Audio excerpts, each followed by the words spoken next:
Punnett problems, monohybrid crosses. When we're looking at monohybrid crosses, we look at that prefix mono, which means that we're looking at just one particular trait. You will learn about dihybrid crosses, and if your teacher's evil, sometimes trihybrid crosses, but most of the time we just stick with mono and di. So again, mono, we're just looking at one trait. So in question 1 here, the pea generation of pea plants. Now the pea generation actually has nothing to do with peas itself. When we're talking about pea, we're talking about the parent generation. So the first 2 plants that we're starting with when we do our experiments. The pea generation of pea plants consists of big T tall plants and little t short plants. Tall is dominant over short, across a tall plant and a short plant. I want to point out a couple things right here. When you have big T, we call this plant homozygous dominant, because we have big with it. So homo means same, and dominant means the dominant trait, in which we write in the capital letter. So big T is homozygous dominant. Little t is also homozygous, but since we're looking at the little and the recessive trait, we call this homozygous recessive. So you'll hear those terms thrown out now and then, and I want to make sure you know what they are. So homozygous dominant is big, homozygous recessive would be little. So in this particular one, we're going to cross a tall plant and a short plant. And they told us here that the tall is big T. Sometimes we have to wonder, is it big little? But they pointed it out in this example. So we have big T crossed with little t. When we fill out our Punnett square, we are going to separate out the alleles that could be inherited. So our offspring from the father have a 50-50 chance of getting big T, or in this case, big T, so it's really ended up being a 100% chance. Our mother is donating the little t. And so when we cross these out, this first, we have a probability of getting big little, and big little. Now when we draw the Punnett square, we draw it with 4 squares because we have a 50-50 up here and a 50-50 down here.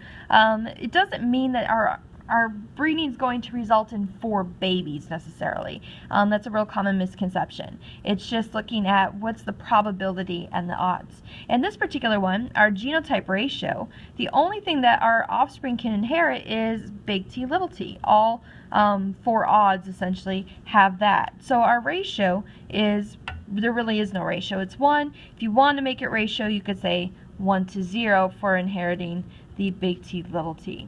The phenotypic ratio, again, would also be just 1 or 1:0. And I like to put what phenotype they'd be inheriting. Anytime you have this, which is known as the heterozygous, so I'll just put a little note over here. Heterozygous, it's the big tall. Sometimes we also refer to this as the hybrid. That the only option there would for it to be tall. So when we see inheritance, that's what we consider Mendelian inheritance. We would always see the dominant trait when we have our offspring being heterozygous genetically. In question 2, it says cross the 2 F1 generation plants. Well, F1 is referring to phylele. So the F is equal to phylele. It's a term that I think Mendel actually came up with. But it just means that next generation that we're getting.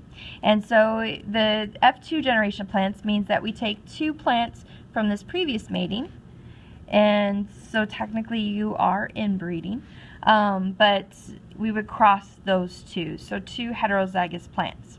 Now when we fill out our Punnett square, first we just look at the first parent, usually it's the father because we're sexist, and we look at which particular traits could he donate to his offspring. Well, he could donate the big T, or he could donate the little t. And remember, those would get passed down through meiosis. If we look at the mother, she also has the dominant trait and the recessive trait. So on her Punnett square, we could do the dominant and the recessive. Now, could you write it recessive dominant? Yes, you can. We just typically do the capital letter first. I think it's kind of like an English language thing. So here, our first crossing, this could be big T, big T. Here we could have big, little.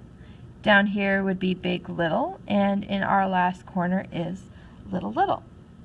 So our genotype ratios here, sometimes I like to write out the traits that we're looking at. So we have the big T with the big, little and the little, little. Our number of squares with big T is 1. The number of squares with big, little is 2. And the number of squares with little, little is also 1. When we look at our phenotype, the trait that's actually expressed, our big T and our big, little would both be expressing the tall trait, and the little t would be expressing the short trait. So if we come back over here and look at our offspring, this one, and this one are all exhibiting tall. So there are 3 with tall and 1 with small. Again, this doesn't mean that we're going to be having 4 offspring and that we're guaranteed 3 tall plants and 1 short plant. It just means, statistically speaking, if you were to mate these two together, odds are you would end up with a 3-to-1 ratio. Now that means you could have 4 offspring, 3 being tall, 1 being short. You could have 2 tall, 2 short. You could have 1 tall and 3 short. It's statistics. It's randomness. It's what happens. It also means that you could have 100 offspring and have 75 of those tall and 25 short, or you could have 50-50. But odds are you'd probably hit close to that 3-to-1. And if you go back and look at Gregor Mendel's work, he actually statistically was really close to hitting his predicted odds right here.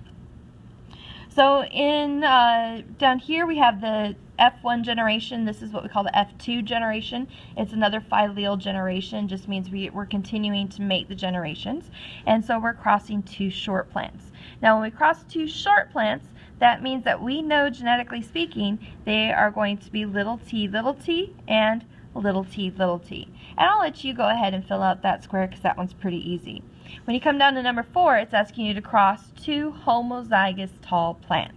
Well, homozygous tall plants, I'd actually probably refer to those as homozygous dominant plants, but homo means same, so that means genetically speaking they have the same genotype on either side.